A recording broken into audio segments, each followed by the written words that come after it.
warahmatullahi wabarakatuh.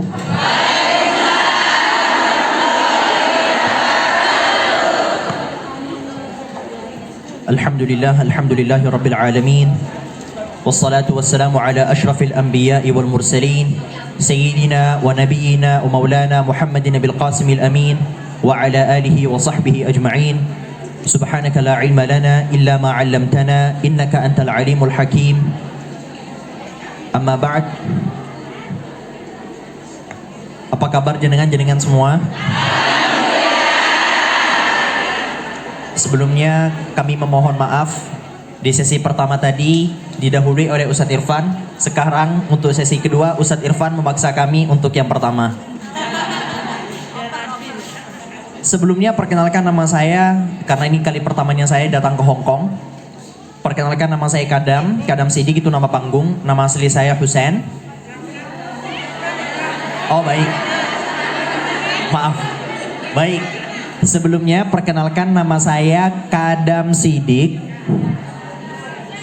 Nama aslinya Husain. Usia 23 tahun.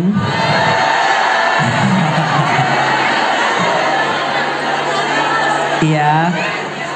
Makanya saya di sini nanti kalau di sesi pertama saya manggil jamaah dengan tante-tante gak mau.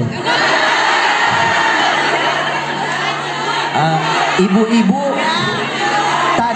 tadi bahkan saya panggil ibu-ibu juga gak terima, maunya dipanggil kakak-kakak katanya. Jadi sama kakak-kakak. Baik. Kenapa? C katanya. Baik, saya dari Madura. Saya dari Bangkalan. Baik, jadi nama saya ya Kadam Sidik, itu nama panggungnya.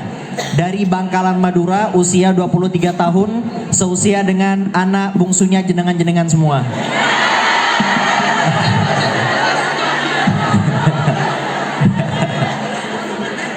Baik. Sebelumnya mohon maaf kalau semisal saya berdiri, saya duduk di tempat yang lebih tinggi dari jenengan sekalian. Duduknya saya di tempat yang lebih tinggi tidak menunjukkan bahwa saya lebih mulia, saya lebih alim. Kebetulan panitia yang menyiapkan, saya imanut saja. Adapun dari sisi kesolehan, kealiman, saya yakin jenengan jauh melampaui saya. Lalu yang kedua, saya berharap kakak-kakak sekalian,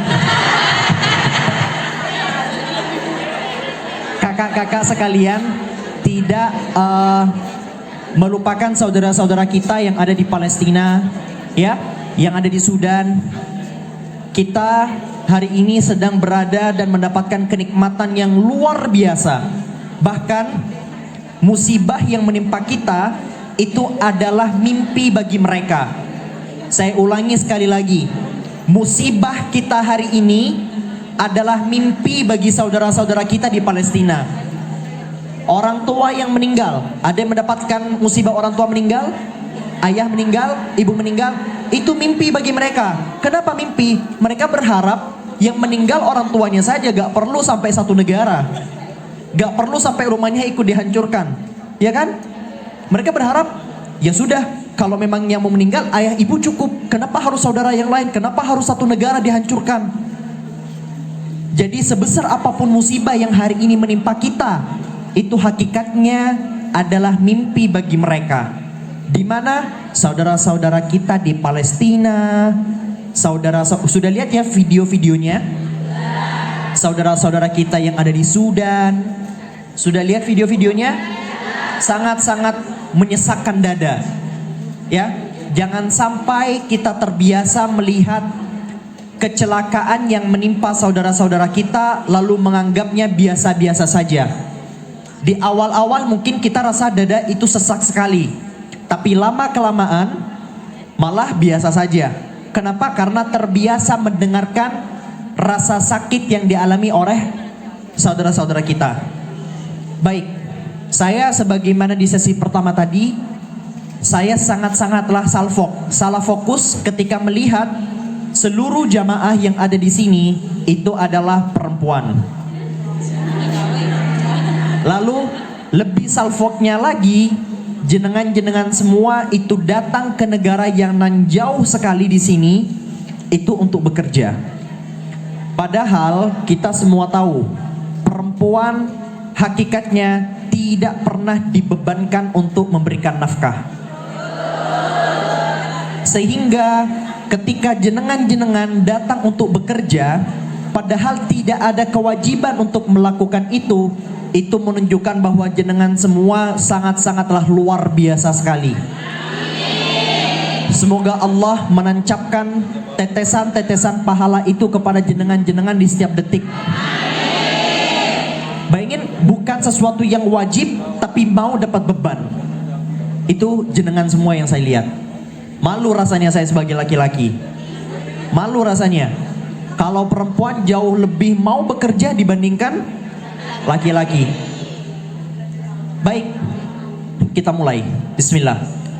Rasulullah sallallahu alaihi wasallam bersabda, "La taqumu sa'ah hatta yataqarraba az-zaman." Tidak akan terjadi hari kiamat sampai waktu itu berjalan begitu cepat. Fatakunu sanatu kasyahri wasyahru kal jumu'ah wal jumu'ah kal yawm wal yawmu kasa'ah was sa'ah kadhamrati bin nar.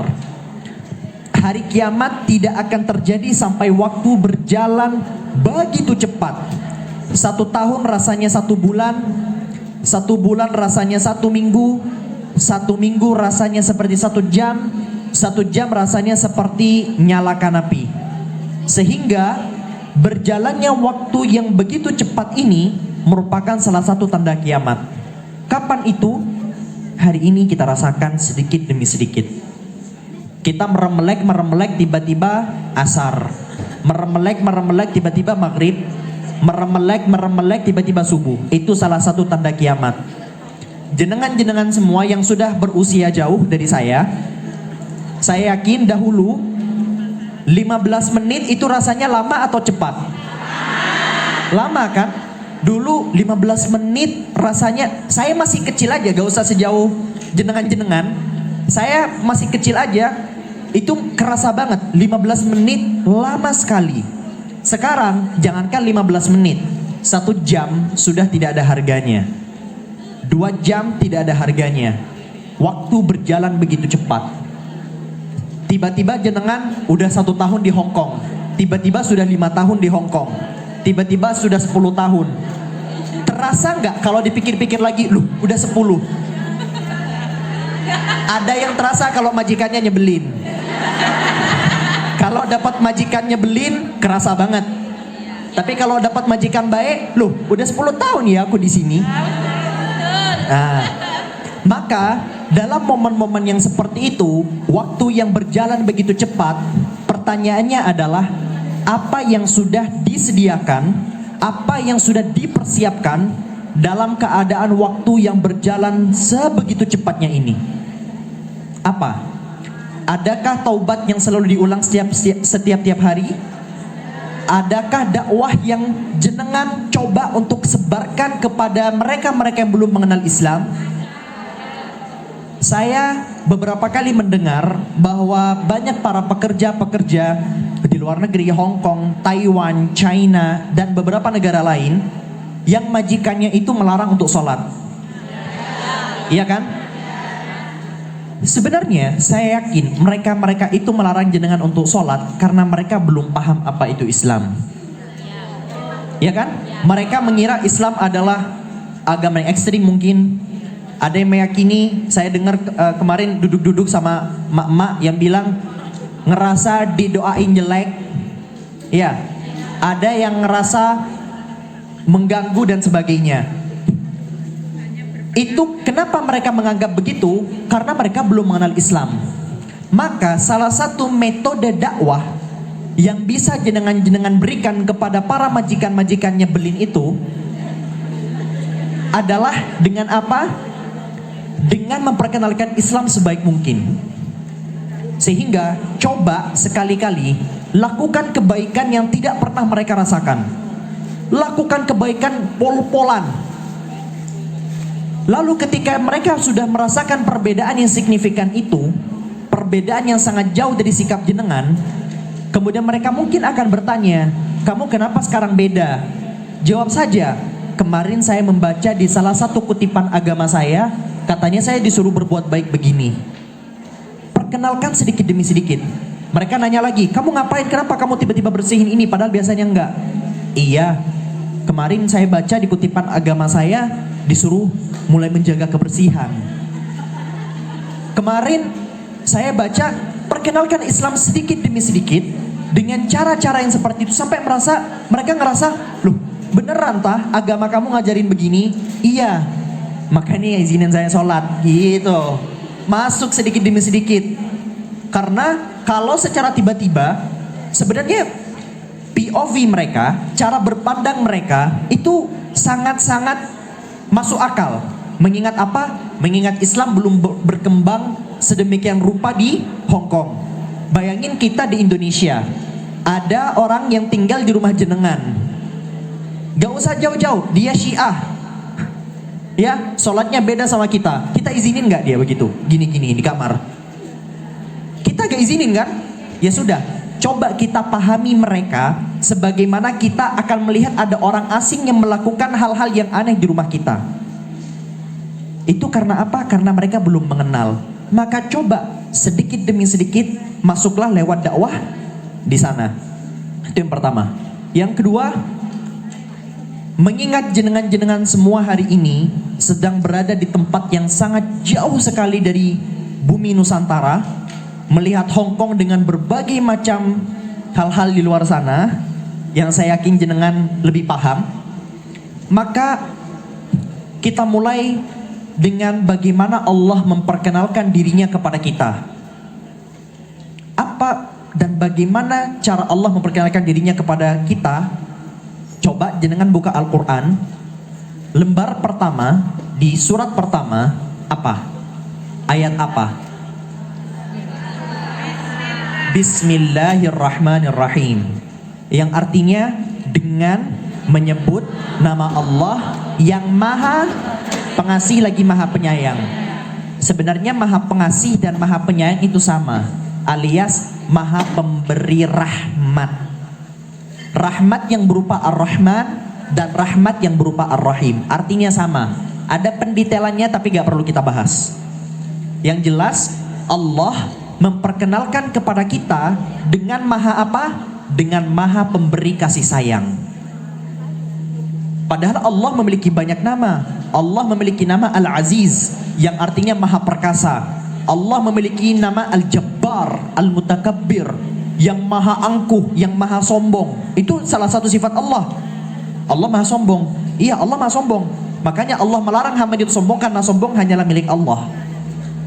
Ya, yang maha angkuh, yang maha sombong, yang maha perkasa, yang maha menghancurkan. Ya, Al-Muntaqim. Ya.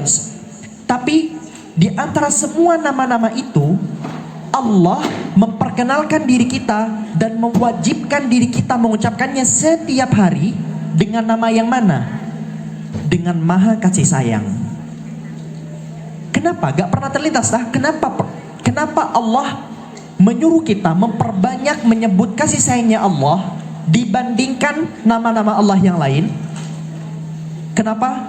Karena Allah ingin memberitahukan kepada kita bahwa seluruh azab yang Allah berikan, seluruh kenikmatan yang Allah berikan, seluruh hal-hal yang Allah takdirkan semua itu masih berada di bawah kasih sayangnya Allah yang selama ini tidak kita sadari. Allah Subhanahu wa ta'ala memiliki singgasana, Arsy. Allah sebelum menciptakan seluruh makhluk di dunia ini, Allah menulis dan tulisannya Allah pajang di arsy-Nya. Apa tulisannya? Wa rahmati tasbiqu ghadabi. Dan kasih sayangku mendahului murkaku. Kasih sayangku mendahului murkaku. Jadi semurka-murkanya Allah sama kita, kasih sayangnya Allah lebih besar lagi. Di dalam hadis yang berbeda, Rasulullah SAW menjelaskan, Allah itu memiliki 100 kasih sayang, 100 cabang kasih sayang, dan yang Allah turunkan di dunia hanya satu. Jadi kasih sayang Allah berikan kepada kita yang selama ini kita rasakan, yang selama ini kita baca-baca, itu baru 1. Sisanya berapa? 99. Di mana Rasulullah SAW bersabda, Allah itu ndak rela lihat jenengan masuk neraka. Bahasan yang jelas, Allah ndak rela ngelihat jenengan masuk neraka. Justru lebih ribet orang masuk neraka dibandingkan masuk surga. Allah mencatat dosa itu 1 aja. Bahkan Allah tidak langsung catat. Kita melakukan 1 dosa ya, niat ngelakuin 1 dosa atau sebagainya, itu gak akan Allah langsung catat. Allah nunggu beberapa jam. Sedangkan kalau melakukan kebaikan, Allah langsung catat dan Allah langsung kali-kali lipat lagi. Kalau dosa, ya kita berdosa, dosanya 1, itu pun masih ditunda, belum langsung dicatat. Sedangkan berbuat pahala langsung dicatat dan gak mungkin 1. Jadi lebih ribet mana sebenarnya? Masuk neraka atau masuk surga? Lebih ribet masuk neraka. Tetapi karena kitanya terlalu terbuai dengan hawa nafsu kita, kita malah memilih untuk menjerumuskan diri kita kemana? Ke neraka. Tapi sekarang mari kita sedikit berkaca untuk menunjukkan bahwa rahmat Allah itu meliputi segala sesuatu. Allah itu membuka pengampunannya, membuka rahmatnya kepada seluruh di antara kita tanpa terkecuali. Berapa banyak di antara kita yang ngerasa dosanya terlalu banyak sehingga malu untuk berdoa banyak? Berapa banyak? Karena ngerasa dosanya banyak, untuk mengangkat tangan kemudian minta ini minta itu malu. Jadinya dia berdoa cuma minta 1, ya Allah ampuni. Ada orang yang begitu. Untuk minta doa-doa yang lain, aduh malu. Ya, jangan. Itu adalah awal pintu setan masuk untuk menjauhkan kalian dari Allah. Allah itu gak pernah ya, ketika ngeliat jenengan ini melakukan 1 dosa, kita melakukan 1 dosa, Allah kemudian berharap kita makin jauh. Enggak. Justru semakin berdosa kita, harusnya kita semakin sadar dan semakin dekat dengan Allah. Bahkan ulama menyebutkan bahwa setiap dosa yang kita lakukan harus senantiasa diiringi dengan ibadah yang lain, diiringi dengan taubat yang lain. Habis melakukan dosa langsung taubat, taubat. Lu tapi kan malu nanti kalau diulangin lagi gimana? Masalah diulangin lagi itu terserah nanti. Yang penting sekarang taubat. Yang penting sekarang istighfar. Minum ya, mabok dugem di Hongkong sini, dong gitu. Keluar dari klub, angkat tangannya ke Allah. Tipsi terserah nanti. Mabok itu terserah nanti, ya. Keluar dari klub, angkat tangannya. Ya Allah, hambamu ini ya Allah lemah imannya. Hambamu ini begitu lemah imannya. Tolong ya Allah, mudahkanlah hambamu ini untuk mendekat kepadamu dan ampuni dosaku yang tadi. Habis makan makanan haram, disengaja. Saya dengar ada yang sudah membiasakan diri makan itu. Ada, saya gak bilang jenengan. Ada ya. Saya gak bilang banyak, ini ngomong banyak nih. Saya tidak, katanya, alhamdulillah. Nah, habis makan itu haram tidak? Haram. Tetapi setelah makan, taubat. Nanti balik lagi itu urusan nanti. Yang penting dosanya jangan dibuat seterbiasa mungkin, ya. Nanti terjerumus dosa lagi itu terserah nanti. Yang penting sekarang ini kan kita gak tahu. Abis ini kita mati apa hidup kita kan gak tahu. Yang penting sekarang taubat. Atau yang mulai buka hijab. Karena buka hijab ini bukan perilaku sekali 2 kali, tapi terus menerus, ya berarti jenengan punya tugas tambahan. Sepanjang melakukan itu, kalau bisa ya tutup. Bukan kalau bisa, wajib tutup. Tapi kalau ternyata iman masih melemah, setidaknya lisan jangan berhenti berzikir. Ya, setidaknya lisan jangan berhenti untuk beristighfar. Setidaknya lisan jangan berhenti untuk bersalawat. Jangan pula menganggap, ada sebagian menganggap kalau berdoa sama Allah, kalau lagi gak pakai hijab, gak mau ngangkat tangannya. No, angkat tanganmu. Lagi sendirian habis kerja gak pakai hijab, ya Allah, hambamu ini terlalu lemah imannya, hambamu ini begitu hina. Ya, hinakan diri kita di hadapan Allah. Karena memang begitu, manusia yang keren, manusia yang kuat adalah manusia yang hanya mau menghinakan dirinya di hadapan Allah. Tapi di hadapan selain Allah, di hadapan manusia lainnya harus begini.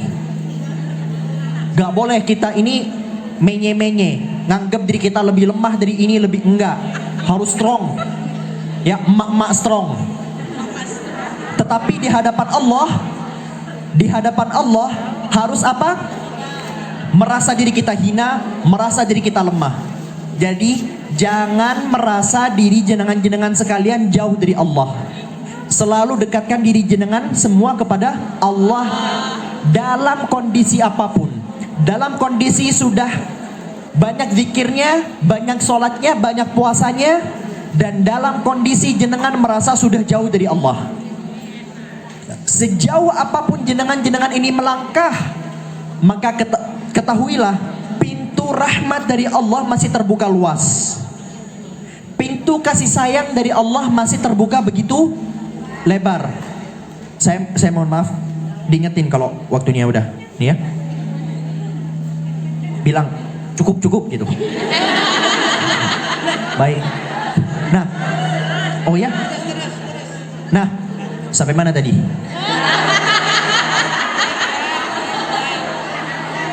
Hah? Hah?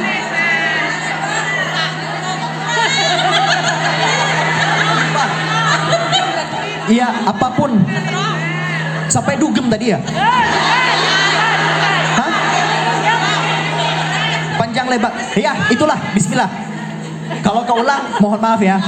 Nah, kalau semisal jenengan sudah merasa terlalu jauh, sampai merasa malu untuk berdoa kepada Allah, jangan lupa bahwasanya pintu rahmat, pintu pengampunan, pintu kasih sayang itu masih terbuka luas. Yang penting andalkan segalanya hanya kepada Allah. Karena semua yang selain Allah itu menyakitkan. Semua yang selain Allah itu menyakitkan. Gak peduli siapapun. Imam Ibnul Qayyim rahmatullah ta'ala alaih berkata, Man 'allaqa qalbahu bighairillah 'udziba bihi. Man 'allaqa qalbahu bighairillah 'udziba bihi. Barang siapa yang menggantungkan hatinya kepada selain Allah, maka dia akan disiksa dengannya. Ini bagus buat story ini. Mbak, sebentar katanya. Ya udah, kita siap-siap kamera yuk. Ya. Imam Ibnul Qayyim berkata, Man 'allaqa qalbahu bighairillah 'udziba bihi. Barang siapa yang menggantungkan hatinya kepada selain Allah, maka dia akan disiksa dengannya. Barang siapa yang menggantungkan kebahagiaannya kepada orang tua, akan datang momennya dia akan disiksa dengan kebergantungannya. Kalau orang tuanya baik, akan pergi, meninggalkan. Sakit tidak? Kalau orang tuanya jahat, apalagi mengandalkan pasangan. Kalau baik, kalau dia pergi, meninggal, sakit hatinya. Kalau ternyata jahat, gak mau nafkahin, itu problem lagi. Mengandalkan kawan, di depan kalian aja mereka, iya aku peduli, di belakang gibahin kamu. Iya kan? Di depan aja, halo hai, ni homa atau apapun. Ternyata di belakang isinya gibahin jenengan-jenengan sekalian. Ngandelin anak, kalau baik anaknya ya begitu. Akan ada momennya menikah, meninggalkan jenengan, udah gak peduli lagi. Kalau ternyata jahat, ya begitulah. Mengandalkan kemampuan diri sendiri akan melemah pada waktunya. Makanya Imam Ibnul Qayyim berkata, barang siapa yang mengandalkan, yang menggantungkan kebahagiaannya kepada selain Allah, maka dia akan disiksa dengannya. Maka sekarang satu-satunya tempat pulang itu hanyalah Allah. Makanya Rasulullah SAW menyebutkan apa? Innallaha yaghar. Sesungguhnya Allah itu maha pencemburu. Allah itu cemburu. Kapan cemburunya Allah? Cemburunya Allah ketika kita lebih memilih untuk mengikuti hawa nafsu kita, untuk menggantungkan diri kita kepada selain Allah dibandingkan Allah. Ketika kita menggantungkan kebahagiaan kita, menggantungkan hawa nafsu kita kepada selain Allah, kita akan membuat Allah cemburu dengannya. Makanya kadang-kadang musibah yang sedang mendatangi kita itu tidak melulu tentang azab, tidak melulu tentang siksaan. Kadang-kadang musibah itu datang sebagai perbaikan jalan hamba yang rusak. Karena kita terlalu jauh dari Allah, dikasih cobaan biar kita ingat lagi. Maka kadang-kadang kita diuji dengan ditinggalkan oleh seseorang untuk menunjukkan bahwa Allah lah satu-satunya yang setia. Kita kadang-kadang diuji cintanya bertepuk sebelah tangan. Dan ini gak melulu pasangan ya. Kadang-kadang pertemanan, kadang-kadang hubungan dengan orang tua, kitanya sayang, orang tua enggak. Dengan suami, dengan istri, dengan anak, dengan teman, kita sayang sama mereka, mereka gak sayang sama kita, ya. Untuk kadang-kadang kita diuji dengan cinta bertepuk sebelah tangan seperti itu untuk menunjukkan apa? Bahwa Allah lah satu-satunya yang mau sama kita. Allah adalah Tuhan yang ketika kita dalam kondisi apapun Allah mau menerima. Dalam kondisi apapun. Orang tua ketika menerima anak, sengomong-ngomongnya orang tua ke kita, aku mencintaimu tanpa syarat, nak. Ndak, bohong itu, pasti ada syaratnya. Sayangnya orang tua ke anak, ada syarat. Masih ada syarat. Mungkin anaknya jahat, bejat, mukul bapak emak tiap hari. Iya kan? Udah gitu, itu rasa sayangnya gak mungkin 100%. Akan berkurang, akan ada momennya. Kenapa? Fitrah manusia begitu. Bukan berarti orang tuanya jahat, memang fitrahnya begitu. Cinta suami ke istri apalagi, istri ke suami apalagi, anak ke orang tua, semua cinta itu ada syarat. Semua kasih sayang ada syarat. Kecuali Allah kepada hambanya, tiada syarat. Yang membedakan adalah tentu saja kita beda dari sisi ketakwaan dan selanjutnya. Tetapi Allah memberikan kasih sayangnya, memberikan rahmatnya bahkan kepada orang yang tak menyembahnya. Bahkan kepada orang yang tak menyembah Allah, rahmat Allah pun diberikan kepada mereka. Kasih sayangnya Allah pun diberikan kepada mereka. Maka untuk menunjukkan begitu bahwa satu-satunya yang mau menerima kita tanpa syarat hanyalah Allah. Maka sekarang pintu sudah terbuka luas. Kapan mau kembali? Kapan mau pulang? Kapan? Sekarang jawabannya. Bukan nanti. Nanti kalau balik lagi, nanti kalau misal berdosa lagi terserah nanti. Yang penting kita tahu kapan harus pulang. Urusan saat perjalanan pulang ternyata masih ada lubang-lubang, itu urusan nanti. Yang penting apa? Sekarang mau pulang. Pintu Allah terbuka luas. Pengampunan Allah terbuka luas. Dalam kondisi apapun pengampunan Allah terbuka luas. Tapi aku ini ya, kadang-kadang taubat melakukan dosa lagi. Berdosa lagi, taubat lagi. Berdosa lagi, taubat lagi. Itu gimana? Allah masih mau menerima dosaku apa? Dosaku. Allah masih mau menerima doaku atau tidak? Masih. Allah masih menerima pengampunanku tidak? Masih. Masih. Jangan samakan Allah dengan makhluk. Jangan samakan Allah dengan besti kamu. Besti kamu ketika kamu melakukan kesalahan yang pertama kali, kemudian kita minta maaf nih, ya, dimaafin kan? Kemudian kita melakukan kesalahan yang sama lagi yang kedua kalinya, masih respect enggak? Besti kita pasti gak akan respect. Sekalipun memaafkan yang kedua kalinya, rasanya sudah beda. Ya, rasanya sudah beda. Wajar, bukan salah dia, salah kamu. Tetapi yang saya maksud di sini adalah perbedaan antara manusia dengan Allah. Sedangkan Allah, saat kita melakukan kesalahan kepada Allah, kita meminta maaf kepada Allah, Allah ampuni. Lalu kita melakukan dosa lagi, kita minta ampun sama Allah, Allah ampuni lagi. Apakah rasa yang pertama dan rasa yang kedua berbeda? Ya ada beda. Kapanpun kita mau datang, Allah terima. Di dalam hadis Rasulullah sallallahu alaihi wasallam menyebutkan, kalau jenengan datang ke Allah dalam keadaan merangkak, Allah akan mendatangi jenengan dalam keadaan berjalan. Kalau jenengan mendatangi Allah dalam keadaan berjalan, Allah akan mendatangi jenengan dalam keadaan berlari. Allah itu lebih excited menerima pengampunan jenengan dibandingkan jenengan yang mau datang ke Allah. Jadi sekarang dalam momen seperti itu, apa ndak bosan ngelakuin semua dosa-dosa yang selama ini dilakukan? Saya yakin melakukan dosa itu bosan sebenarnya. Tetapi nafsu dan setan itulah yang membuat diri kita susah untuk mengakui bahwasanya kita sudah bosan dengan itu semua. Maka mari pulang ke Allah. Makanya manusia itu ya ada 4. Yang pertama agak perlu kita sebut ya. Yang pertama kita coba bahas, gak apa-apa kita sebut 4-4-nya. Yang pertama, manusia yang dari awal sudah merasakan lezatnya ibadah, sudah merasakan lezatnya iman, kemudian dia meninggal dalam keadaan itu. Dari awal dia lahir sampai meninggal, dia sudah bisa merasakan lezatnya iman. Itu manusia yang pertama. Manusia yang kedua, awalnya dia tidak bisa merasakan lezatnya iman. Dia hidup di tengah kubangan kemaksiatan. Lalu di akhir hayatnya dia bisa merasakan lezatnya keimanan, lalu Allah matikan dalam keadaan itu. Semoga Allah, ya saya rasa ini kehidupan kebanyakan di antara kita. Dan kalau memang di awal kita bernafas, kita sudah identik dengan kemaksiatan, semoga Allah matikan kita dalam keadaan merasakan lezatnya keimanan.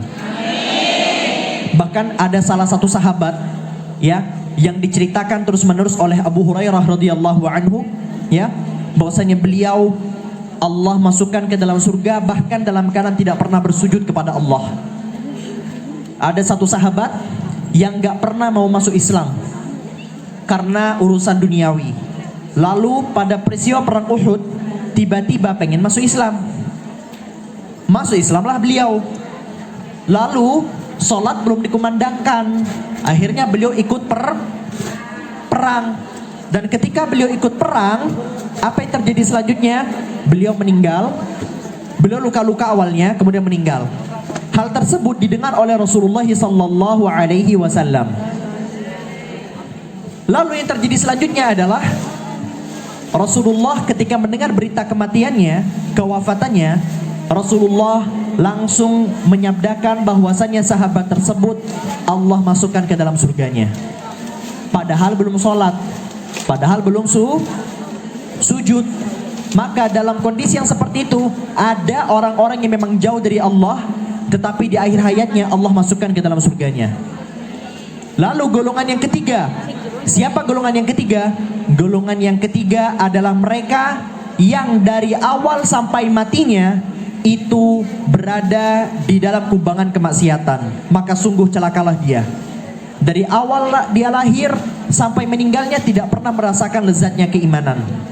Tetapi siapa yang paling celaka? Siapa yang paling sesat? Siapa yang paling merasakan sakit? Yaitu golongan yang terakhir. Orang-orang yang awalnya hidup di atas kubangan lezatnya iman. Dia pernah merasakan lezatnya iman. Dia pernah merasakan lezatnya sholat. Dia pernah merasakan lezatnya puasa. Dia pernah merasakan lezatnya zikir. Tetapi di tengah perjalanannya, dia kemudian menjauh dari itu semua. Dia kemudian merasakan nikmatnya dugem, tetapi nikmatnya tidak begitu nikmat. Dia kemudian membuka hijabnya, dia kemudian minum khamr, dia kemudian meninggalkan sholatnya, dia kemudian melakukan segala macam kemaksiatan dan meninggalkan kebaikan-kebaikan yang pernah dia rasakan sebelumnya. Dan dia meninggal dalam keadaan itu. Maka sungguh dia jauh lebih celaka dibandingkan yang ketiga. Kenapa itu terjadi?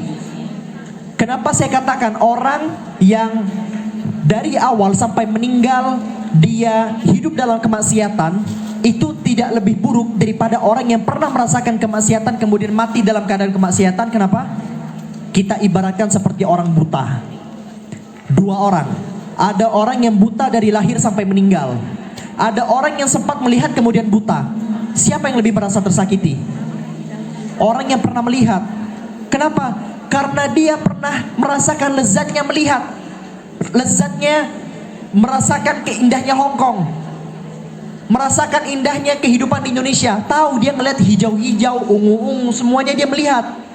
Tetapi Allah ambil pandangannya, maka sungguh dia merasakan lebih banyak rasa sakit dibandingkan mereka yang dari awal sudah tak melihat. Dan ketahuilah, saya yakin ya, di antara kita, di antara jenengan-jenengan yang dulu pernah merasakan lezatnya iman, pernah merasakan lezatnya sholat, pernah merasakan lezatnya puasa, pernah merasakan lezatnya tahajud, pernah merasakan lezatnya iman, kemudian mencoba-coba atau bahkan terjatuh, terperosok ke dalam lubang kemaksiatan. Maksiatnya tidak lagi nyaman sebegitunya. Berbeda dengan mereka yang sudah dari awal merasakan lezatnya maksiat. Mau dugem dari awal, dia gak pernah sholat memang. Dugemnya itu nikmat. Nikmatnya pol-polan, khomernya pol-polan, zinanya pol-polan sudah. Tetapi mereka-mereka yang awalnya merasakan lezatnya sholat, kemudian dia coba-coba untuk berzina, zinanya tidak akan nikmat sebegitunya. Dia coba-coba merasakan nikmatnya khamar, khamarnya tidak akan nikmat sebegitunya. Sehingga dia tidak mendapatkan dua kenikmatan penuh, ya. Kenikmatan ibadah telah hilang, kenikmatan kemaksiatan pun telah hilang. Maka mau sampai kapan? Mau sampai kapan kita tidak mau pulang? Mau sampai kapan kita akan terjerumus di sana? Maka saya berharap jenengan-jenengan semua mau untuk kembali menengadahkan tangan jenengan untuk kembali kepada Allah Tabaraka wa ta'ala. Sudah? Belum? Tadi saya berapa? Sesi 1. Saya 1 jam. Belum?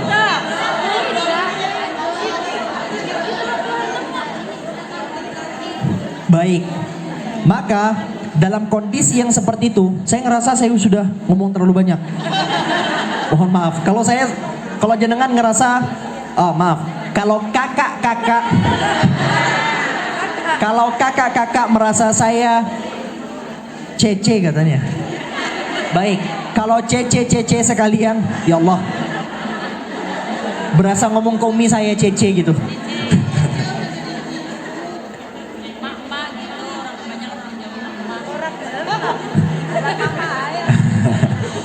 Serba salah rasanya. Ya sudah, begitu saja dulu lah. Kita lanjut ke Ustadz Irfan. Nanti biar Q&A-nya lebih banyak. Saya berharap interaksinya juga nanti lebih banyak. Silahkan tanya apapun, topik apapun. Jangan malu untuk bertanya apapun. Barakallahu fikum. Assalamualaikum warahmatullahi wabarakatuh. Jazakumullah khairan jaza. Hadirin semua, nihoma. Sehat-sehat semua hadirin. Bismillahirrahmanirrahim. Assalamualaikum warahmatullahi wabarakatuh. Alhamdulillah, salatu wassalamu ala rasulillah. Mau buat update status stok berapa hari?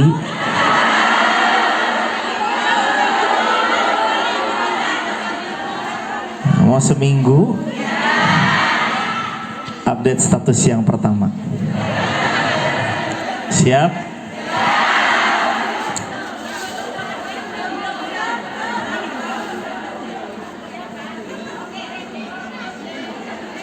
Quotes-nya begini. Kalau hari ini kita dizalimi, hari ini kita disakiti, dilukai, sering-sering baca ya Jabbar wajburni. Coba diulang. Ya Jabbar. Karena kata Nabi, bagi orang yang sedang terzalimi, antara dia sama Allah gak ada hijab kalau berdoa. Maka kalau datang orang berbuat zalim sama kita, berdoalah yang baik-baik untuk diri kita. Karena itu privilege dari Allah untuk Allah mengabulkan semua yang kita pinta. Share. Cari filter paling putih. Udah? Alhamdulillah.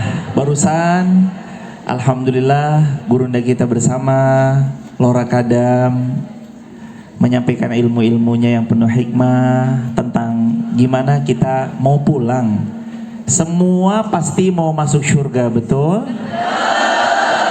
Hari ini silau tapi bukan flash slide, bukan. Hari ini apalagi flash sale. Hari ini silau karena melihat wajah-wajah teduh ahli surga semuanya.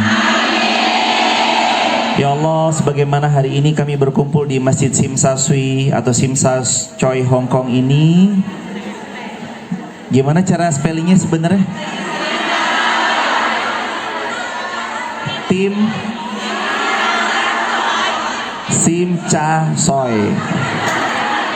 Ya Allah, sebagaimana hari ini kami semua berkumpul di sini, semoga besok Engkau kumpulkan kelak di surga. Semua yang datang rezekinya makin melimpah, hidupnya penuh barokah, dapat jodoh yang salih atau salihah. Amin. Ini belum nikah semua.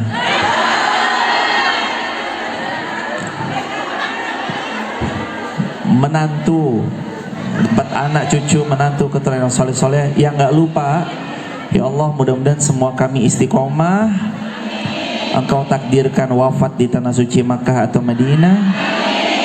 Engkau wafatkanlah kami ya Rabb husnul khatimah. Kita tilawah dulu hadirin Quran surah Al-Baqarah ayat 216. Handphonenya nggak apa-apa, kalau ada yang mau buka Quran di handphone atau bawa Quran nggak apa-apa. Kalau nggak pun saya potong sepenggal-sepenggal, saya pimpin sekali, hadirin ulangi sekali. A'udzu billahi minasyaitonir rajim. Bareng-bareng 1, 2, 3.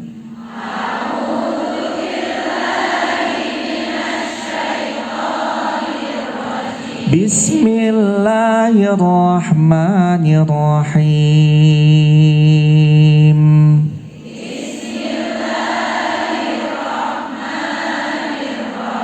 Al-Baqarah 216. Kutiba alaikum al-qitalu wa huwa kurhul lakum wa asa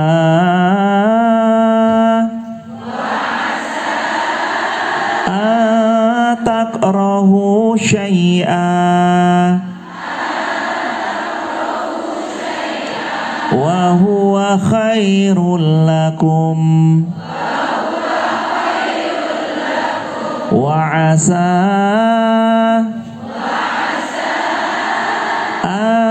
tuhibbu syai'an wa huwa syarrul lakum wallahu ya'lamu wa antum la ta'lamun.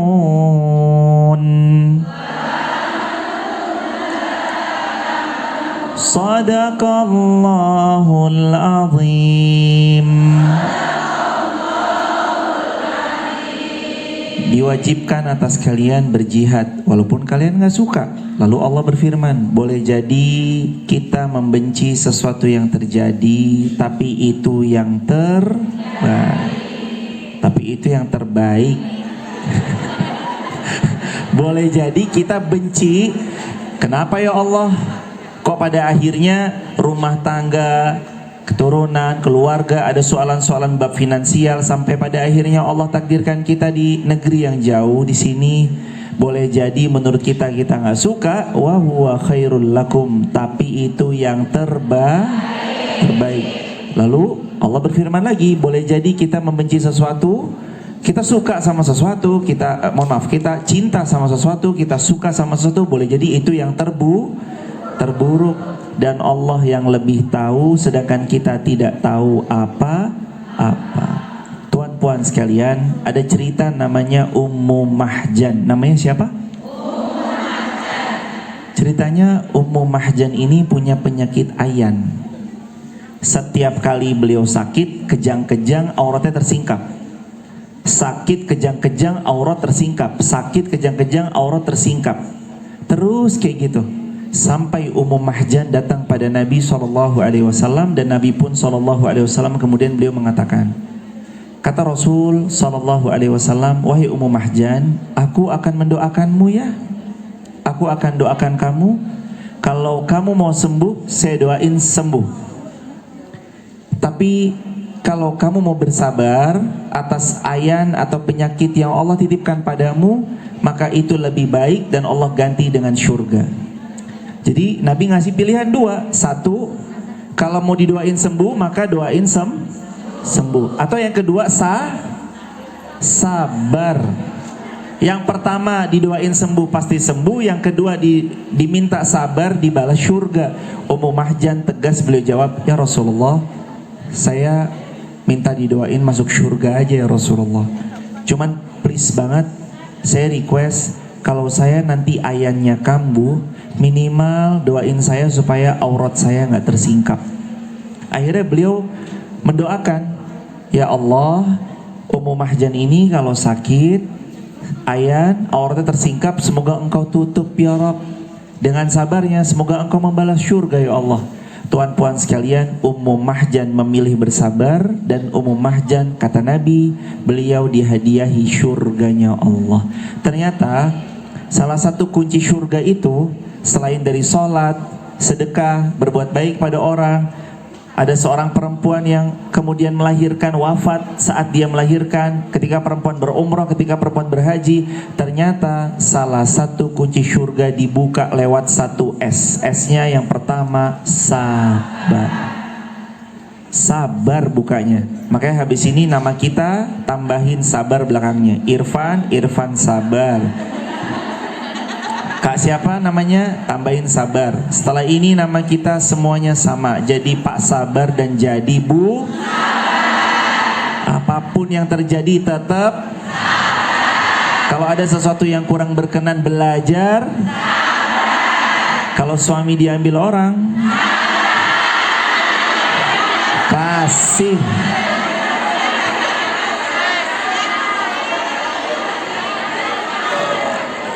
Update status buat hari ini, hari apa tuh? Oh, Senin. Berarti tadi kan status pertama hari Ahad, ini status hari Senin. Udah siap?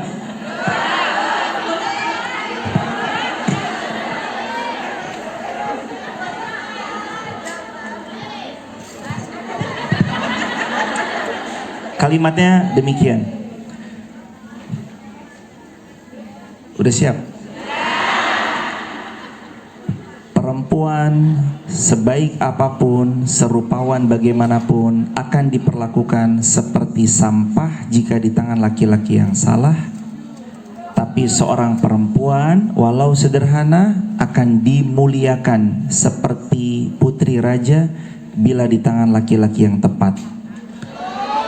Berdoalah kepada Allah, semoga kita dipertemukan dengan laki-laki yang tepat yang memuliakan kita. Dan gak lupa, jadilah kita sebaik-baik perhiasan dunia. Apa itu sebaik-baik perhiasan dunia? Kata Nabi, sebaik-baik perhiasan dunia adalah perempuan yang saleh.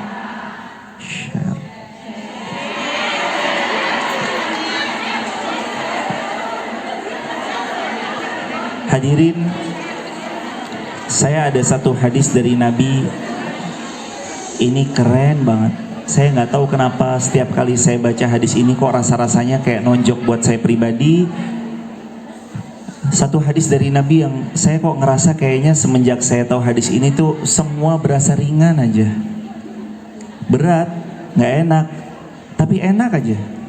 Kata Nabi SAW, ma yusibul muslim min nasabin wala wasabin wala hammin wala huznin wala adhin atau wala adhan wala ghammin hatta syaukati yushakuha illa kafarallahu biha min khatayah. Kata Rasulullah, gak ada hidupnya kita dapat 6 perkara. Apa aja 6-6-nya? 1, kelelahan. Semua pernah lelah? Pernah ngerasa, ya Allah, kalau bisa diambil deh. Bahkan sampai saking lelahnya orang tuh mau memilih end of life. Sampai ada percikan-percikan suara-suara bisikan syaitan. Begitu lewat MTR, just jump, ayo lompat. Nauzubillahi min dzalik, jangan sampai. Itu saking capeknya. Yang pertama, yusibul muslim min nasabin, capek. Semua kita capek. Terus yang kedua, tidaklah dia tertimpa penyakit.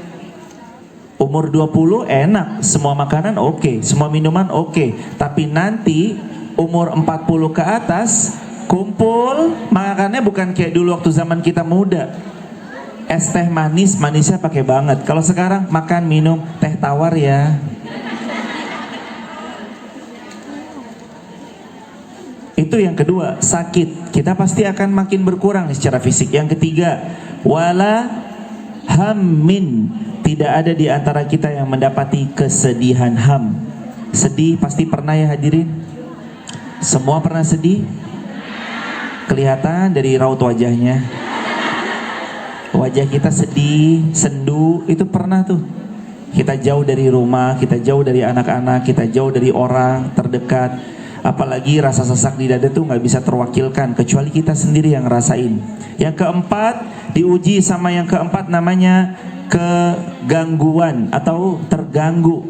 Keganggu, baik itu terganggu dalam banyak gangguan. Ada manusia yang kalau komen sembarangan, ada manusia yang kalau dia bicara seenaknya, ada yang dan seterusnya. Yang kelima, dapat ujian berupa kesedihan. Yang keenam, kesempitan. Semuanya dapat. Kelelahan, penyakit, kesusahan, kesedihan, gangguan, dan kesempitan. Hatta syaukah yushakuha, sampai bahkan duri yang nempel lalu membuat tangan kita berdarah. Kecuali Allah buat semua penghapus dosa-dosa kita. Jadi kalau hadirin lagi capek, ya Allah lelah banget, itu ngapusin dosa. Kalau hadirin lagi sedih, tiba-tiba nangis, berarti itu ngapus dosa. Kalau kita tiba-tiba sakit, berarti sakitnya kita menghapus dosa. Kalau kita tiba-tiba terganggu, berarti gangguan itu menghapus dosa. Sampai jarum yang tertusuk, itu semua untuk dalam rangka menghapus dosa. Pasti tuh dalam rangka menghapus dosa. Walaupun kadang-kadang tertusuk waktu ada suami, sayang aku teleponin ambulan ya. Itu manten Anya. Begitu udah lama menikah, lupa semuanya kadang-kadang. Tuan-puan sekalian, Allah mau ngasih tahu, ternyata ada pintu gerbang surga yang bisa dibuka, salah satunya lewat pintu namanya pintu sabar. Gak ada hadirin. Bahkan ahli surga, hadirin kan tahu, hafal ayatnya. Saya yakin semua hafal Yasin. Di situ di capture di dalam Quran surah Yasin, salamun alaikum bima sabartum. Selamat ya kalian masuk surga. Karena apa masuk surga? Sabar. Ada yang masuk surga lewat banyak pintu, tapi ternyata salah satu pintu masuk surga adalah pintu sabar. Sejauh mana kita mau sabar? Tuan-puan, ada di antara hadirin hidupnya yang baik-baik aja? Pasti nggak ada. Ada yang hidupnya tanpa masalah? Boleh dong angkat tangan yang tak pernah punya masalah sepanjang umur. Saya nggak berani angkat tangan karena hidup saya juga pasti ada soalan, ada masalah. Ada yang tiba-tiba orang anggapnya kita punya segala-galanya. Kan kamu kerja di Hong Kong, duitmu pasti banyak, pinjemin dong. Tolong transfer dulu dong. Yakin, aku cuma minjem 4 bulan, ntar bulan kesekian dibalikin. Sudah dipinjamin, uang kita nggak balik. Kadang-kadang malah parah, pas minjem menangis, pas balikin seperti ditagih, sulitnya bukan main. Itu ujian. Itu kayak seolah kita ngemis, padahal itu uangnya siapa? Uang kita. Berat hadirin. Ujian yang kayak gitu ada aja. Belum lagi ujian dari pasangan yang kadang-kadang menciderai kesetiaan. belum lagi dari ujian anak, belum lagi dari ujian orang tua, belum lagi dari ujian mertua, belum lagi banyak ujian itu Allah datangkan. Kenapa semua itu ujian Allah datangkan? Tujuannya tadi, wa asa an takrahu syai'an wa huwa khairul lakum. Boleh jadi kita benci sesuatu padahal itu yang nggak pernah ada kecuali yang terbaik. Tuan puan sekalian, datang seorang laki-laki waktu itu ke kota Madinah Al-Munawwarah, ninggalin istri, ninggalin anak, ninggalin harta. Yang beliau bawa cuma baju. Tapi beliau punya Allah dan Rasulnya di dalam dada. Beliau punya Allah dan Rasulnya di relung jiwa. Beliau tinggalkan semuanya karena semuanya gak mau ikut ke dalam agama Islam. Istrinya gak mau ikut, suaminya ataupun anaknya ataupun orang tuanya. Akhirnya beliau berhijrah ke Madinah sendirian. Sampai di Madinah Nabi persaudarakan, lalu ditawari, "Ya saudaraku, kamu dulu aku dengar orang kaya, aku punya setengah kebun kurma, kalau aku punya sekian kebun kurma, kalau kamu mau setengah buat kamu, setengah buat saya." Kata beliau, "Dullani 'alas suq." Saya mau dagang aja di pasar, coba kasih tahu ke saya di mana pasarnya. Abdurrahman bin Auf namanya. 1 bulan pertama jualan minyak samin, kayak mentega gitu. 1 bulan kedua plus mentega, minyak samin plus susu. 1 tahun pertama penghasilannya luar biasa. Tahun kedua bisa membeli tempat beliau waktu itu sewa. Hingga terus menerus beliau Allah karuniakan rezeki yang barokah berlimpah. Tuan puan, di sini kita semua ikhtiar mencari rezeki yang halal tanpa menyentuh maksiat pada Allah. Kita berharap mudah-mudahan rezeki yang halal ini dikirim ke Indonesia, dikirim ke rumah, anak-anak kita tumbuh jadi anak-anak yang salih, salihah. Ternyata nggak cukup dengan amin, tapi dititip sisipan doa, diajarkan dalam As-Saffat ayat 100. Mau tahu doanya? Buat update status hari Selasa.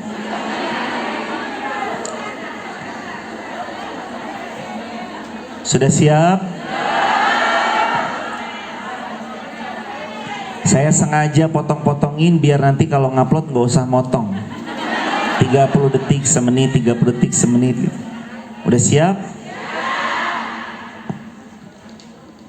Satu doa yang atas pertolongan Allah, doa ini membuat Nabi Allah Ibrahim punya anak sesolih Ismail, sesolih Ishak, cucunya sehebat Yakub, cicitnya setampan rupawan Yusuf.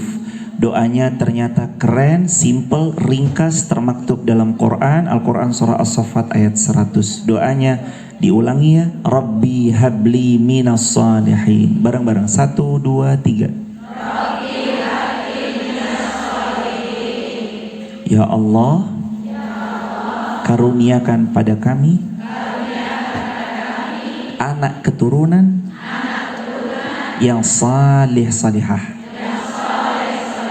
Baca ini kapan? Kapan saja, di mana saja, didawamkan, dirutinkan, sebarluaskan, insya Allah jariah buat bareng-bareng. Share. Nanti kalau hadirin nge-share, itu kan pasti ada yang nge-view. Kita tuh jangan melihat kecilnya view, tuan-puan.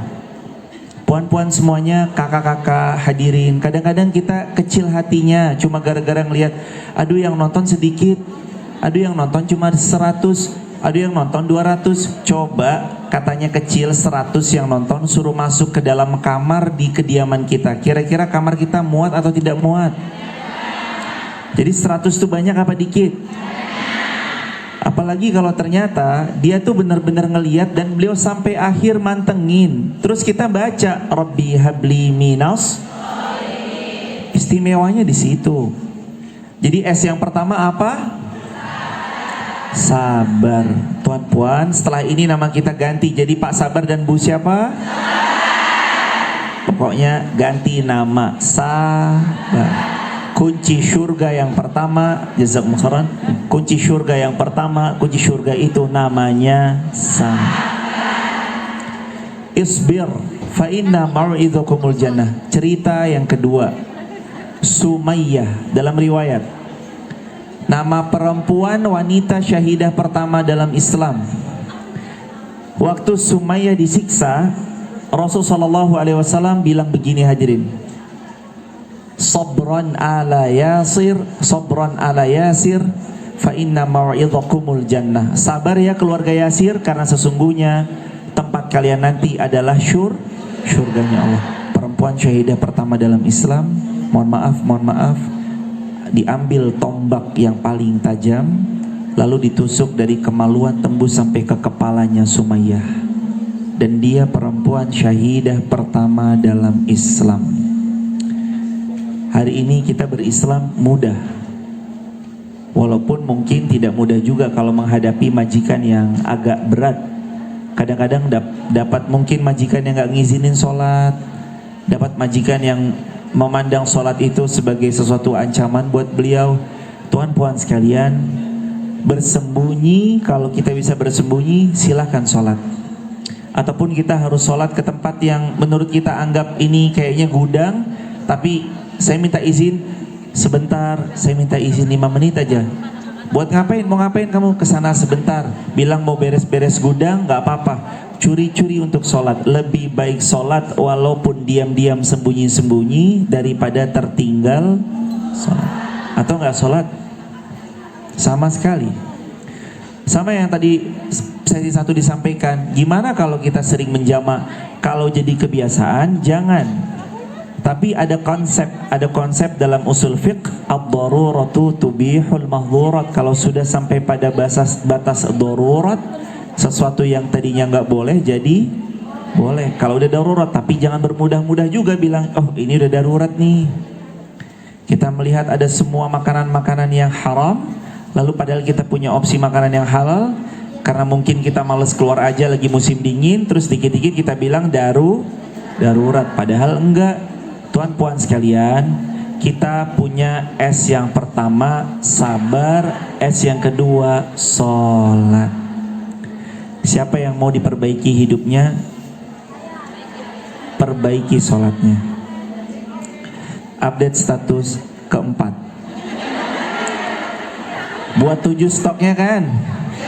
Ini udah hari yang keberapa? Keempat. Berarti Ahad, Senin, Selasa. Update status keempat. Udah siap? Disiapkan.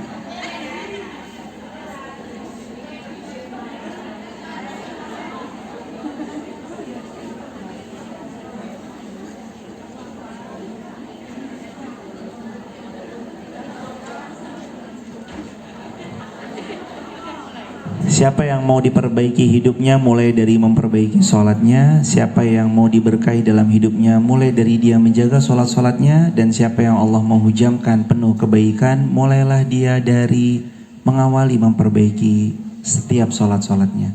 Gak ada yang pernah keliru. Janji Allah pasti benar, dan janji Allah yang pasti benarnya ternyata kalau kita jaga sholat, perbaiki sholat, Allah buat hidup kita juga semakin baik di dunia, lebih-lebih lagi di akhirat. Jaga sholat, jaga taat, jauhi maksiat, hidup kita baik-baik aja kalau kita jaga sholat. Share. Udah. Ya, Laura. Tenang aja hadirin. Tadi berapa detik? 30, 35 detik. Lumayan satu story. Hadirin, saya punya cerita. Saya punya story. Cerita kisah nyata jemaah. Waktu itu ada seseorang pernah umroh sama travel kami. Alhamdulillah Allah titipkan kepada kami. Kami punya travel Haastur. Beliau titip, Ustadz saya titip supir saya dan beberapa patwal-patwal saya. Beliau titip umroh, tas. Tuan puan sekalian, awalnya tuh beliau belum mau umroh ya. Begitu beliau, mohon maaf, driver pembantunya umroh, beliau update story. Assalamualaikum guys, sampai di Nabawi guys. Payung, kan biasa pertama kali umroh kan. Payung Nabawi, wah gede ternyata guys gitu. Itu dipantau majikannya, muslim juga, kaya, lebih kaya dari beliau, luar biasa. Dan beliau mantau, beliau belum umroh. Cuma ngeliat story dari asisten rumah tangganya, rewangnya nyetori umroh. Guys, aku lagi gini guys. Terus beliau dalam hati bilang gini, ya Allah, kalau uang banyakkan saya daripada dia. Ya Allah, saya pun juga insya Allah lebih sehat, lebih mampu, lebih kuat. Kok beliau nyampe ke Baitullahmu, kok aku enggak? Akhirnya cuma gara-gara ngelihat story WA, beliau bilang, bulan ini juga saya mau berangkat umroh.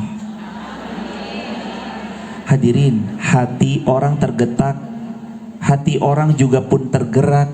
Itu yang tahu cuma siapa? Allah. Hadirin nyetori tadi cuma, jangan lupa sholat ya. Ternyata orang, astagfirullahaladzim, selama ini saya jauh, saya ninggalin. Cuma gara-gara ngeliat kayak gitu dia berubah.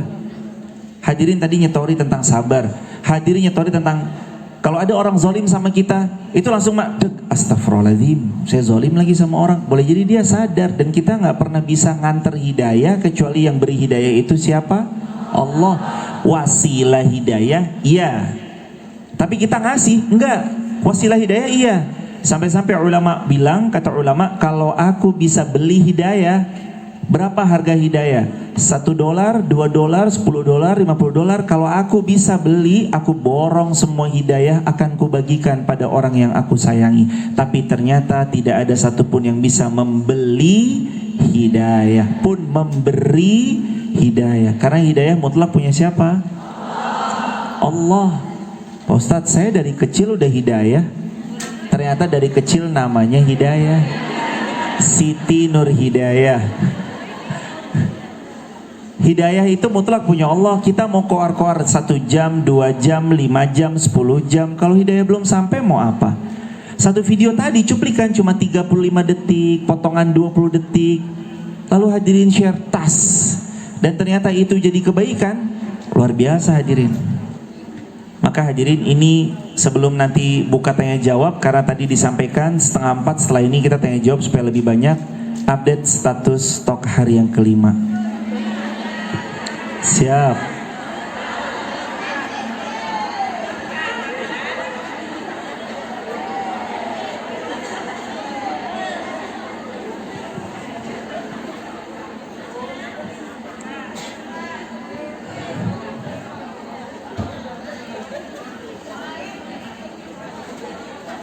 Kunci rezeki seorang suami itu nanti semakin kelihatan berkahnya ketika seorang suami juga mau royal pada istrinya. Kapan langsung di share gitu. Belum hadirin, belum di share itu. Diulang. Langsung share. Ini hadirin boleh dikirim, video ini boleh dikirim kalau Allah beri taufik. Kunci rezeki suami ada ketika beliau royal kepada istrinya. Karena kata Nabi, a'zamuha ajran anfaqtahu ala ahlik. Sebaik-baik suami yang mau berkah rezekinya lagi melimpah, dia harus baik kepada istrinya. Nabi juga nyontohin kan, kata Nabi, khairukum li ahli wa ana khairukum li ahli. Sebaik-baik kalian yang paling baik kepada istrinya, dan aku yang paling baik kepada istriku. Maka seorang perempuan dia juga harus baik menjaga kehormatan dirinya. Seorang suami pun juga harus baik, yaitu baik tanggung jawabnya. Mudah-mudahan Allah bahagiakan kita, sakinah mawaddah warahmah, bahagia sampai jannah. Share. Kalau LDR nggak apa-apa, boleh di share. Super terakhir. Tadi kan 7 kan? Ini yang keberapa ini? 6. Status ke-6.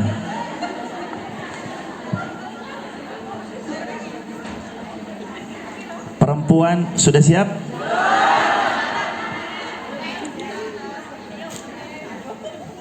Perempuan yang berani meminta maaf meskipun beliau benar-benar salah, berarti beliau perempuan yang jujur. Perempuan yang berani meminta maaf meskipun beliau belum terbukti salah, beliau perempuan yang bijak. Tapi kalau ada seorang perempuan meminta maaf Walaupun dia tidak salah, maka beliau seorang perempuan teladan. Jadilah seorang perempuan teladan yang kalau dia dekat suaminya, dia akan membersamai sebaik yang dia bisa. Kalau dia jauh, dia menjaga kehormatan dirinya. Dan kalau dia sedang mendapati satu ujian, dua ujian, dia tahu tempat kembalinya adalah Allah Azza wa Jalla. Karena manusia seringkali mengecewakan, sedangkan Allah pasti pulang memberi kita selaksa kebahagiaan. Jadilah rumah buat diri kita sendiri. Jangan andalkan orang lain sebagai rumah, karena dia bisa doyong, bisa rapuh. Kalau kita menjadi rumah buat diri kita sendiri, sekeras apapun badai menghantam, kita pasti tetap kuat bertahan. Barakallahu fiik. Udah 6 hari sudah hadirin ya. Satu lagi nanti dibersamai Lora Kadam biidznillah. Waktu dan tempat untuk diskusi.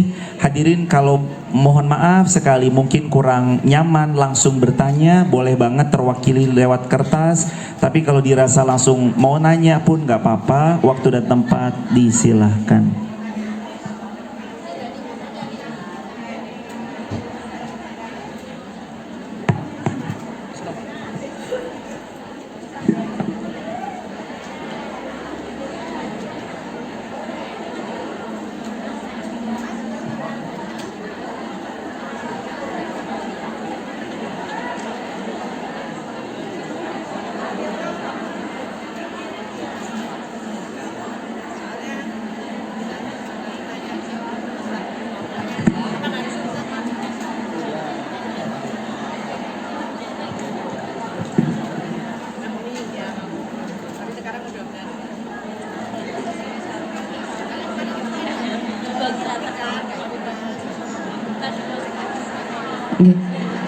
Monggo sebelum kita bertanya jawab, monggo kita bersolawat terlebih dahulu bersama-sama tim panitia untuk Surban Jalan, nggih. Monggo kita solawat dengan memuji, dengan bersolawat kepada Rasulullah SAW, dengan kita bersedekah, berinfak agar apa yang kita berikan menjadikan tabungan terbaik buat kita kelak di akhirat. Allahumma shalli ala Sayyidina Muhammad sallallahu ala Muhammad sallallahu alaihi wasallam sallallahu ala Muhammad sallallahu alaihi wasallam. Ya Nabi salam alaika, ya Rasul salam alaika, ya Habib salam alaika, salawatullah alaika, sallallahu ala Muhammad sallallahu alaihi wasallam sallallahu ala Muhammad sallallahu alaihi wasallam.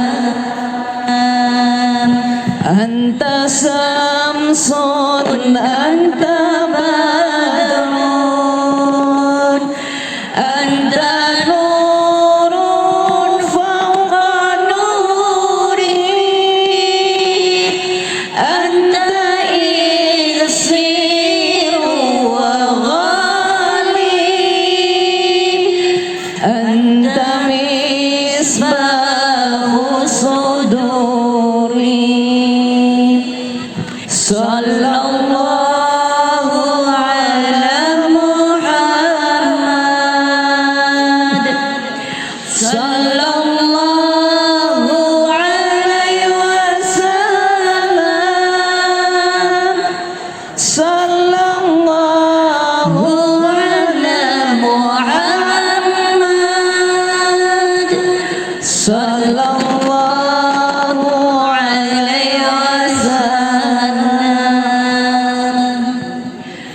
Sallallahu ala Muhammad.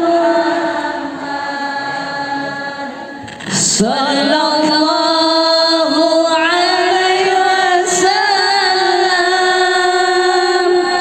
Sallallahu ala Muhammad. Sallallahu alaihi wasallam. Ya Nabi salam alaika. Ya Rasul salam alaika. Ya Habib salam alaika. Salawatullah alaika. Sallallahu ala Muhammad. Sallallahu alaihi wasallam. Sallallahu ala Muhammad. Sallallahu alaihi wasallam. Alhamdulillah, terima kasih. Allahumma sholli ala sayyidina Muhammad wa ala ali sayyidina Muhammad. Belum selesai. Belum. Allahumma sholli wa sallim ala sayyidina Muhammadin sahibil busyra salatan tubashiruna biha wa ahlana wa auladana wa jami'al masaihina wa muallimina wa talabatana wa talibatina min yaumina hada ila yaumil akhirah. Allahumma salli wa sallim ala sayyidina Muhammadin sahibil busyra salatan tubashiruna biha wa ahlana wa auladana wa jami'al masaihina wa muallimina wa talabatana wa talibatina min yaumina hada ila yaumil akhirah. Allahumma salli wa sallim ala sayyidina Muhammadin sahibil busyra salatan tubashiruna biha wa ahlana wa auladana wa jami'al masaihina wa muallimina wa talabatana wa talibatina min yaumina hada ila yaumil akhirah.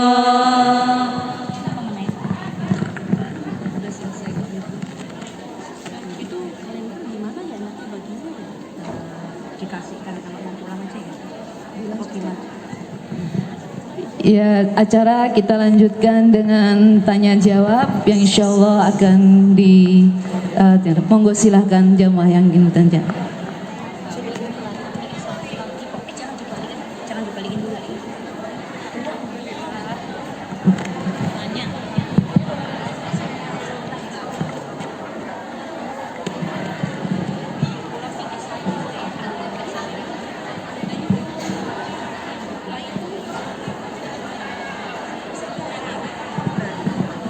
Assalamualaikum warahmatullahi wabarakatuh.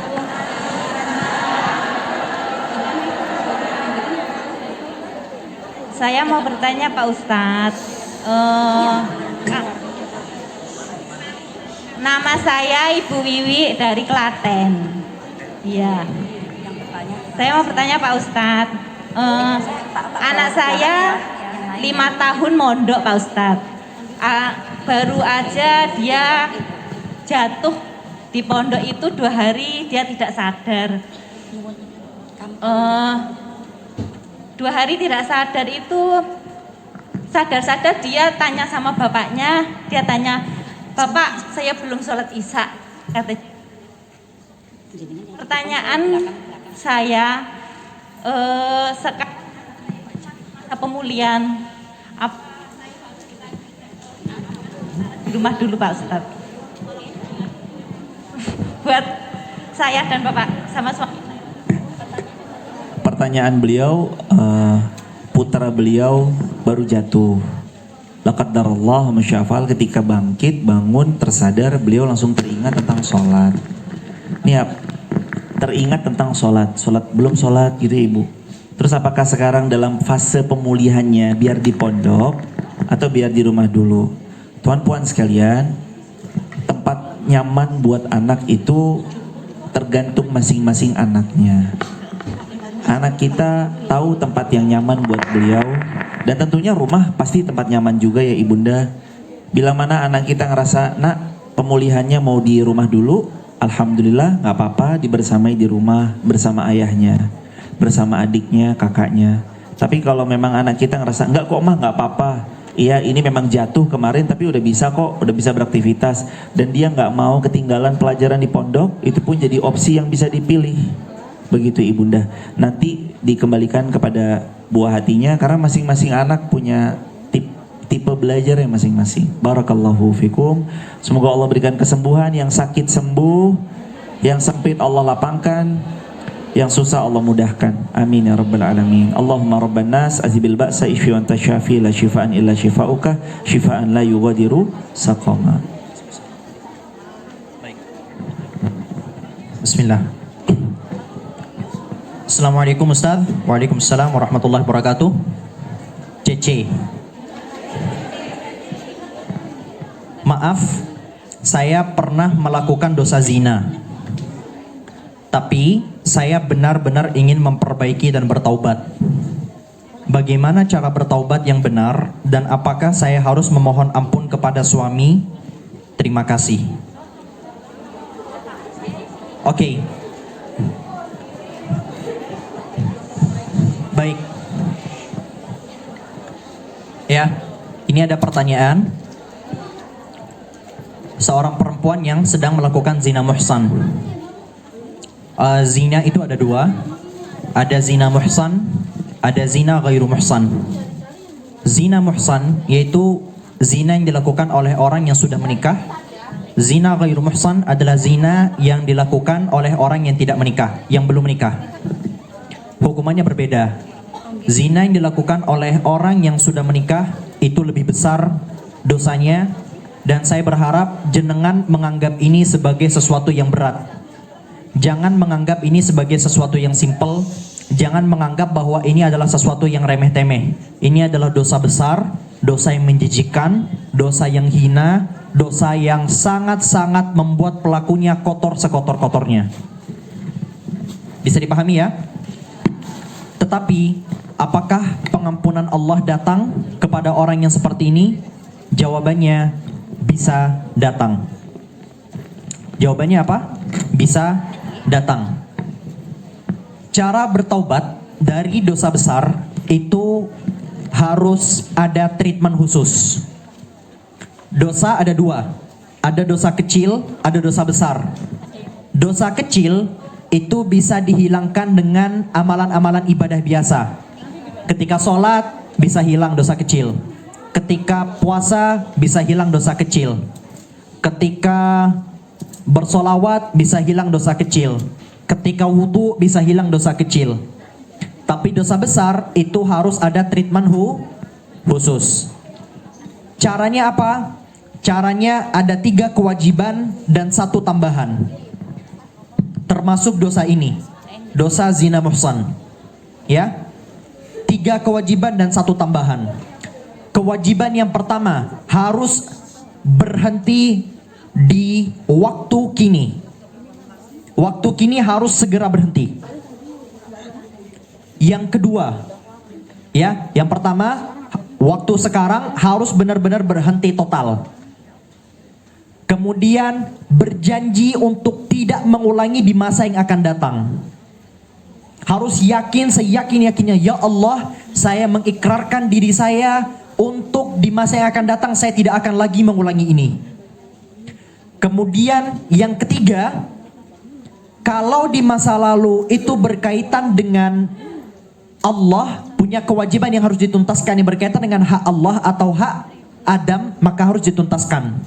Hak Allah seperti kewajiban sholat, ya, wajib diqada.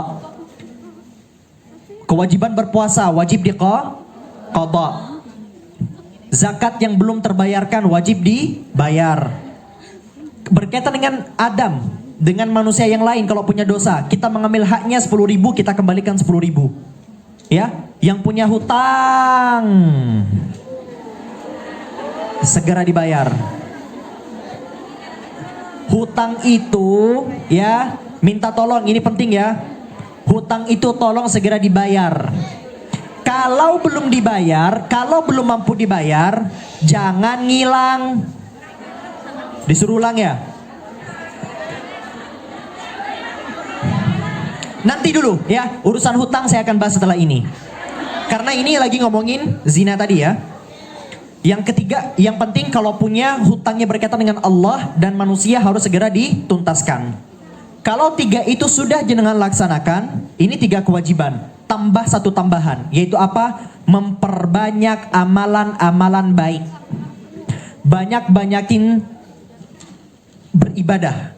Sebagai apa? Sebagai pengganti perbuatan hina dan menjijikan tadi. Ya, banyakin. Kalau sebelumnya kerjaan cuma sholat 5 waktu, sekarang tambah sama sunnahnya. Kalau sebelumnya gak pernah ngaji, sekarang harus mulai ngaji Quran. Kalau sebelumnya jarang salawatan, sekarang perbanyak salawatan. Sebagai apa? Sebagai pengganti atas perbuatan yang hina dan menjijikan tadi. Sengaja saya ulangi perbuatan hina dan menjijikan, kenapa? Untuk mengatakan bahwasannya walaupun ada pintu taubat, tetapi apa yang telah dilakukan tadi adalah sesuatu yang hina dan menjijikan. Lalu sekarang muncul pertanyaan, apakah harus lapor ke suami? Ya? Tidak. Tidak. Gak boleh lapor suami, gak boleh cerita ke teman. Gak boleh cerita ke teman, gak boleh cerita ke siapapun. Itu antara kamu dengan Allah. Taubat, sujud, gak usah ngomong sama siapapun. Ya, jangan curhat sama teman, jangan curhat sama bestie. No. Suatu hari, Dam, kamu ngomong begini emang ada dalilnya? Emang ada dalilnya? Ya, ada dalilnya. Bisa didengarkan sebentar? Allahumma salli ala sayyidina Muhammad. Suatu hari ada seorang sahabat. Pertama, sahabat laki-laki, dan yang kedua sahabat perempuan. Sahabat laki-laki namanya Sayyiduna Ma'iz radhiyallahu anhu. Kita menghormati beliau. Beliau sahabat tapi berzina. Ya. Yang Allah ampuni dosanya. Zina muhsan. Yang kedua, setelahnya adalah perempuan dari Bani Sa'diyah. Ya. Pertama, ceritanya kurang lebih sama. Sayyiduna Ma'iz ini melakukan perzinahan. Zina muhsan. Deg-degan beliau. Akhirnya mendatangi Sayyidina Abu Bakar. Tanya ke Sayyidina Abu Bakar, wahai Abu Bakar, apa yang harus aku lakukan? Apakah aku harus mengadu kepada Rasulullah? Sayyidina Abu Bakar berkata, tidak, tutupi aibmu, bertobatlah kepada Allah, jangan cerita ke siapa-siapa. Sayyidina Abu Bakar, beliau masih deg-degan, gak puas sama jawaban Sayyidina Abu Bakar. Harusnya cukup, Sayyidina Abu Bakar orang alim kan? Sayyidina Abu Bakar alim, ulama. Kalau Sayyidina Abu Bakar bilang, ya sudah manut aja, karena beliau yang paling dekat dengan Rasulullah dan paham tentang kebiasaan Rasulullah. Lalu karena beliau gak tenang, beliau datang ke sahabat satunya, yaitu Sayyidina Umar. Wahai Umar, aku melakukan zina. Aku datang ke Abu Bakar, katanya disuruh jangan cerita ke siapa-siapa dan saya disuruh bertaubat. Gak usah cerita ke Rasulullah juga. Kata Sayyidina Umar, benarlah Abu Bakar, kamu gak usah cerita ke siapa-siapa, gak usah lapor ke Rasulullah, kamu minta maaf sama Allah, cukup, tutupi aibmu. Masih gak puas. Dengar cerita dari Sayyidina Abu Bakar gak puas, sama Sayyidina Umar gak puas, beliau punya bestie lain, namanya Sayyiduna Hazzal radhiyallahu anhu. Sama-sama sahabat juga, tetapi dari sisi keilmuan, dari sisi kewaraan, dari sisi ibadah, itu sangat jauh dari Sayyidina Abu Bakar dan Sayyidina Umar. Sayyidina Hazzal dengan keterbatasan ilmu beliau, Sayyidina Hazzal berkata kepada Sayyidina Ma'iz, oh, kamu harus lapor ke Rasulullah. Kamu harus cerita ke Rasulullah. Kamu harus mendatangi Rasulullah. Akhirnya Sayyidina Hazzal bareng-bareng berangkat sama Sayyidina Ma'iz mendatangi Sayyidina Ma'iz dan Sayyidina Hazzal mendatangi Rasulullah bersama-sama. Lalu Rasulullah ketika didatangi Sayyidina Ma'iz melapor, ya Rasulullah, saya telah berzina. Apa respon pertama Rasulullah? Rasulullah pura-pura gak dengar, Rasulullah langsung memalingkan pandangannya. Kenapa Rasulullah pura-pura gak dengar? Biar pulang, biar gak jadi. Karena Rasulullah posisinya juga sebagai hakim. Karena kalau semisal sudah diajukan ke hakim, maka hukum harus berlaku. Datang lagi ke sisi satunya. Ketika Rasulullah memalingkan pandangannya, datang ke sisi satunya. Ya Rasulullah, saya berzina, zina muhsan. Rasulullah memalingkan lagi pandangannya. Sampai 4 kali. Baru setelah 4 kali, Ma'iz, apa yang kamu lakukan? Ya Rasulullah, saya sudah berzina.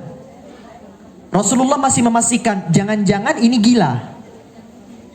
Kenapa Rasulullah masih memastikan ini gila? Untuk apa? Rasulullah berharap dia ngomong begitu dalam keadaan gila. Ternyata enggak. Lalu yang kedua, Rasulullah bilang, jangan-jangan dia mabok. Coba cek. Akhirnya memerintahkan sahabat untuk dicek, enggak mabok. Lagi-lagi apa? Rasulullah berharap salah omong. Lalu yang ketiga, Rasulullah masih memastikan, Ma'iz, jangan-jangan kamu gak paham zina itu apa? Jangan-jangan mungkin masih dicium-cium, masih belum sampai berzina. Jangan-jangan masih permulaan zina, belum berzina. Tidak ya Rasulullah, saya tahu zina itu apa. Zina adalah 1, 2, 3, 1, 2, 3, 1, 2, 3. Akhirnya Rasulullah SAW telah memutuskan, oke, kamu wajib dirajam. Rajam wajib, bagi pelaku zina muhsan wajib dirajam. Gimana rajam? Dikubur sampai segini, dilempar sampai meninggal dengan batu. Itu hukuman bagi pezina. Makanya jangan coba-coba selingkuh. Terlepas, tidak peduli laki-laki, tidak peduli perempuan ya. Hukuman bagi tukang selingkuh itu begitu dalam Islam. Dikubur sampai segini, dilempar dengan batu sampai meninggal. Lalu yang terjadi apa? Ketika Sayyidina Ma'iz telah ditetapkan urusannya, telah ditetapkan hukumnya, Rasulullah mendatangi Sayyidina Ma'iz dalam keadaan setengah marah. Mendatangi Sayyidina Hazzal. Ingat Hazzal tadi siapa? Bestinya Sayyidina Ma'iz, yang bawa Ma'iz ke Rasulullah.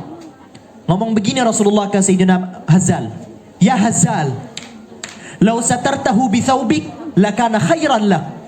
Hazzal, andai kata kamu tutupi aib saudaramu yang bernama Ma'iz tadi dengan bajumu, itu jauh lebih baik untukmu. Itu menunjukkan apa? Kalau punya dosa, sebesar apapun dosanya, sudah antara kamu sama Allah. Jangan ceritakan ke teman, jangan ceritakan ke bestie. Bahkan gak perlu laporkan diri ke hakim. Gak perlu. Kalau memang hukum Islam ditetapkan ya, gak perlu laporkan diri ke hakim. Sudah antara kamu sama Allah. Dan kamu harus merasa bersalah atas dosa yang dilakukan. Karena itu adalah dosa yang hina, dosa yang menjijikkan. Gak perlu kamu cerita ke suami, gak perlu cerita ke teman. Antara kamu sama Allah, kamu merasa terhina. Dan mulai detik ini, kalau pernah gituin suami, wajib hukumnya treat ke suami harus 1 juta kali lebih baik. Ya, ini sudah bersalah besar, sama suami harus lebih perhatian, sama suami harus lebih baik, sama suami harus lebih salihah. Ikrarkan diri bahwasanya engkau telah Allah ampuni dan kamu punya kewajiban terhadap suami. Baik, saya tadi dibilang 2 menit lagi harus selesai. Jadi yang hutang gak perlu ya? Masih perlu? Time out katanya. Barakallahu fikum. Hadirin, ini semua kertasnya nanti izin dibawa. Mungkin kalau bisa dibuatkan konten Q&A akan dibuatkan di TikTok atau di Instagram atau di mana itu. Begitu ya, Rah? Masya Allah. Nastaghfirullah wa natubu ilaik. Allahumma salli ala Sayyidina Muhammad wa ala Sayyidina Muhammad. Rabbana alaika tawakkalna wa ilaika anabna wa ilaikal masir. Allahumma la sahla illa ma ja'altahu sahla wa anta taj'alul hazana idza syi'ta sahla. Rabbana alaika tawakkalna wa ilaika anabna wa ilaikal masir. Rabbana atina min ladunka rahmah wa hayyi' lana min amrina rasyada wa min kulli dhiqin makhraja wa min kulli usrin yusra. Rabbana zalamna anfusana wa illam taghfir lana wa tarhamna lanakunanna minal khasirin. Ya Allah, ampunkan dosa-dosa kami, ampunkan dosa kedua orang tua kami. Sayangi kami ya Rabb. Maafkan kami yang punya banyak salah khilaf ini ya Rabb. Ya Rabb, bukakan pintu-pintu rahmat-Mu untuk hidup kami. Bukakan kebaikan-kebaikan-Mu untuk hidup kami. Takdirkan kami dengan takdir terbaik. Izinkan kami bisa berwukuf di Padang Arafah. Izinkan kami bisa berangkat haji.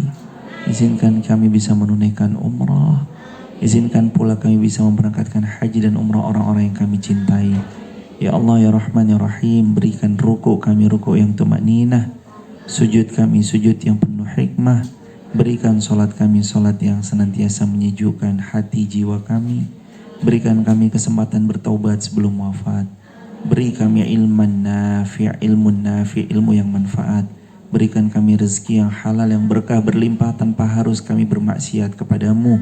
Jadikan amal-amal kami amal yang kau ridhoi, kau yang terima amal-amal kami. Berikan kepada kami segala kebaikan-Mu ya Rabb. Rabbana atina min ladunka rahmah. Ya Allah, berikan rahmat-Mu ya Rabb. Wa hayyi' lana min amrina rasyada. Mudahkan urusan kami ya Rabb. Rabbi syrah li sadri wa yassir li amri wahlul 'uqdatan min lisani yafqahu qawli. Ya Allah, lapangkan dada kami.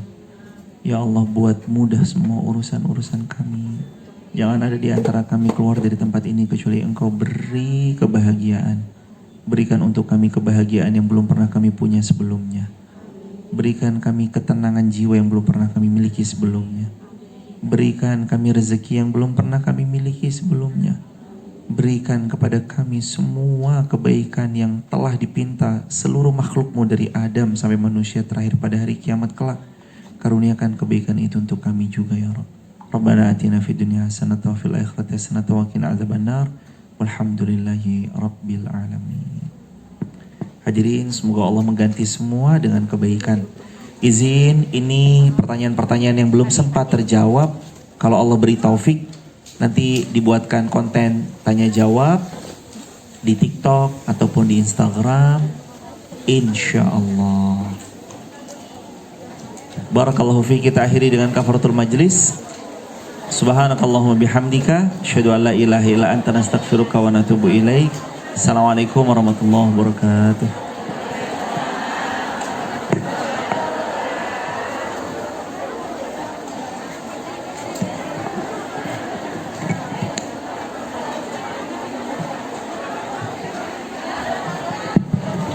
Alhamdulillah, demikian tadi pengajian kita hari ini. Semoga setelah hari ini kita menjadi orang yang lebih baik lagi, lebih menjalankan segala ibadah. Kami selaku panitia